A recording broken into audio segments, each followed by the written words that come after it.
কি রে, বাড়ি থেকে আমাকে জঙ্গলে ডেকে নিয়ে আসলি, তারপরে চুপচাপ বসে আছিস কেন? তোর কি কিছু হয়েছে নাকি রে? কি হয়েছে আমাকে বল। কি আবার হবে? কিছু হয়নি। কি বলছিস কিছু হয়নি? কিছু তো একটা হয়েছে, না হলে এমন চুপ করে বসে আছিস কেন?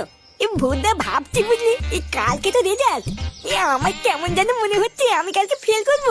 হ্যাঁ তা তো করবি, এটা তো জানা কথা। আর ঢ্যামনা এবার তোর জন্য যে আমি ফেল করবো এটা আমার বুঝা ছড়া।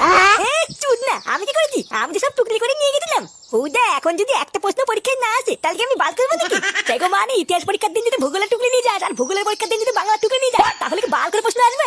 লেওড়া ছিল, তোকে আমার বিশ্বাস করাটাই ভুল হয়েছে বুঝলি তো। তোর বদলে যদি আমি টুকলি করে নিয়ে যেতাম তাহলে হয়তো এবছর পাস করে যেতাম। বালা আমি কি জানতাম নাকি কোন দিন কি পরীক্ষা? ঢ্যামনা তো তাই স্কুলে না গিয়ে যদি মাঠে বসে বিড়ি খাস তাহলে কি বাল করে জানবি?